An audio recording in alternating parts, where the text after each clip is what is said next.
மாண்புமிகு முதலமைச்சர் தலைமையில் சிறப்பான அமைச்சரவை உடன் எங்களுடைய பணியை செய்ய ஆரம்பிச்சிருக்கோம். மாண்புமிகு முதலமைச்சருடைய வழிகாட்டுதலின் பேரில் விளையாட்டுத்துறை அமைச்சர் என்கின்ற முறையை விட அடிப்படையில் இந்த நேரு ஸ்டேடியத்தில் இதே எஸ்டிஐடியில் ஒரு ஸ்போர்ட்ஸ் ஹாஸ்டலில் ஒரு ஸ்டூடெண்டாக இருந்த ஒரு பிளேயர் நான். ஸோ அதனால் இதுதான் என்னுடைய வீடு. So morning principal secretary and MS morning நாங்கள் எல்லோரும் இங்கே இருக்கக்கூடிய இன்ஃப்ராஸ்ட்ரக்சர்ஸ், அப்புறம் ஸ்போர்ட்ஸ் ஹாஸ்டல் இருக்கக்கூடிய பிளேயர்ஸோடைய அவங்களுடைய டயட்ஸ், அவங்களுடைய பிராக்டிஸ், அப்புறம் கோச்சஸோட தேவைகள், பிளேயர்ஸோட தேவைகள், இதெல்லாம் மார்னிங் அவங்களோட பேசணும். கண்டிப்பா விளையாட்டுத்துறைங்கிறது கல்வித்துறை எந்த அளவுக்கு முக்கியமோ விளையாட்டுத்துறை அதுக்கு சரிசமமா பார்க்கப்படணும். அதுதான் மாண்புமிகு முதலமைச்சருடைய விஷன், எங்களுடைய விஷனும் அதுதான். அதுவும் குறிப்பாக இந்த காலகட்டத்தில் ஏன் விளையாட்டுத்துறை முக்கியம்னா, இன்றைக்கு தமிழ்நாட்டில் அதிகமான போதை பழக்க வழக்கங்களும் ட்ரக்ஸ் கல்ச்சரும் மது பழக்கங்களும் அதிகமாக இருக்கு. ஒரு முன்னுதாரணமா பாத்தீங்கன்னா பிரேசில்ல முன்னாடி ட்ரக்ஸ் கல்ச்சர் அதிகமாச்சு. ஆனா அன்றைக்கு இருந்த அரசு விளையாட்டுத்துறை முன்னிலைப்படுத்தினாங்க. வேர்ல்டு கப் ஃபுட்பால் மேட்ச்ல நடத்தினாங்க. ஸோ அப்ப இளைஞர்கள் தன்னுடைய நேரத்தையும் தன்னுடைய உழைப்பையும் விளையாட்டுத்துறையில் அதிகமாக ஃபோக்கஸ் பண்ணாங்க. பிரேசில் ஃபுட்பாலில் வேர்ல்டு லெவலில் டாப் கண்ட்ரியா அதுக்கப்புறம் மாறுச்சு. அது மாதிரி ஏழ்மையா இருக்கக்கூடிய நாடுகளில் விளையாட்டுகள் இளைஞர்களை மனதை ஒருங்கிணைப்படுத்தக்கூடிய ஒரு முக்கியமான விஷயமா இருக்கும். ஸோ இளைஞர்கள் வேலை வாய்ப்புக்கு விளையாட்டுத்துறை ஒரு முக்கிய பங்கு வகிக்கணும்.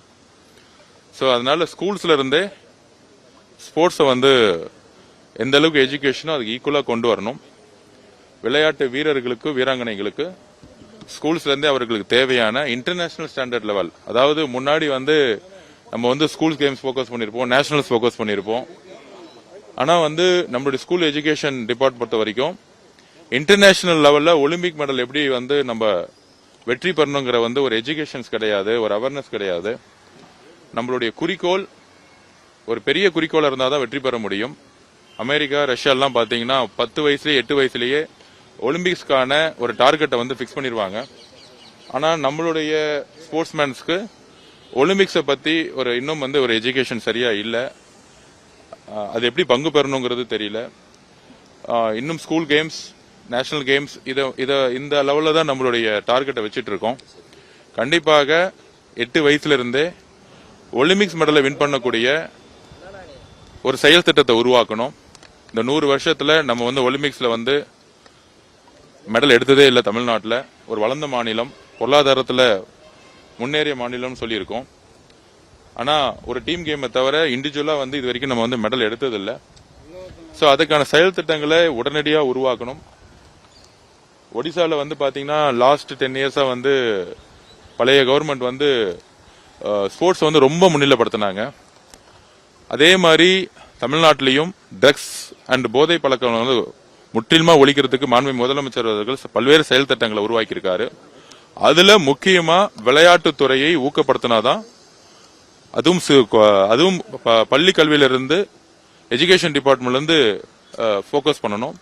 அதுல இருந்து வரும்பொழுது ஒரு மேக்சிமம் 3 to 4 இயர்ஸ்ல எல்லா டிஸ்ட்ரிக்ட்லயும் எல்லா வில்லேஜஸ்லயும் விளையாட்டை போக்கஸ் பண்ணும்போது ட்ரக்ஸ் கல்ச்சரை ஒழிக்கிறதுக்கும் லிக்கர் கல்ச்சரை ஒழிக்கிறதுக்கும் நடைமுறை சாத்தியம் அதிகமா இருக்கு. அதுக்கான வேலைகளை நாங்க ஸ்டார்ட் பண்ணிருக்கோம்.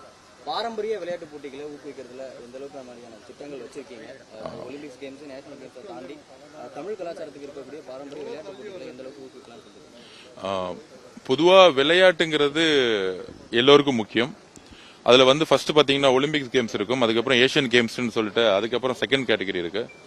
அதுக்கப்புறம் பாரம்பரிய விளையாட்டுகள் இப்போ ஃபார் எக்ஸாம்பிள் ஜல்லிக்கட்டு, சிலம்பம், இந்த மாதிரி நிறைய இருக்கு. ஸோ எல்லாத்தையுமே என்கரேஜ் பண்றதுக்கான செயல் திட்டங்களை வந்து உருவாக்குறோம். மாண்புமிகு முதலமைச்சர்கிட்டையும் அதுக்கான டிஸ்கஷன்ஸ் வந்து போயிட்டு இருக்கு. கண்டிப்பாக விளையாடணும், எல்லாரும் விளையாடணும். ஒரு தமிழ்நாடு வந்து ஒரு ஃபிட்டஸ்ட் ஸ்டேட்டா மாறணும். லிக்கர் கன்சப்ஷன் அதிகமாகி இன்னைக்கு அதிகமான ஹாஸ்பிட்டல்ல பாத்தீங்கன்னா அதுக்கான பிரச்சனைகள் தான் அதிகமா இருக்கு. கிட்டத்தட்ட 60,000 கோடி நோக்கி போயிட்டு இருக்கு. சோ இதை வந்து நம்ம வந்து ரீஹாப் சென்டர்ஸ் வந்து நம்ம திறக்கிறதுங்கிறது ஒரு வழிமுறையா இருக்கலாம். ஆனா இன்னைக்கு ஒரு 10 வயசு குழந்தைங்கள இருந்தே ஸ்போர்ட்ஸை வந்து நம்ம வந்து அறிமுகப்படுத்தி அவங்கள வந்து எஜுகேஷனோட சேர்த்து கொடுக்கும் பொழுது அவங்களுக்கு வந்து ஒரு ஸ்ட்ரெஸ் வந்து குறையும். சோ அதுக்கான பணிகளை நாங்க செய்வோம். கண்டிப்பா பாரம்பரியமான எல்லாத்தையும் நம்ம வந்து போக்கஸ் பண்ணுவோம்.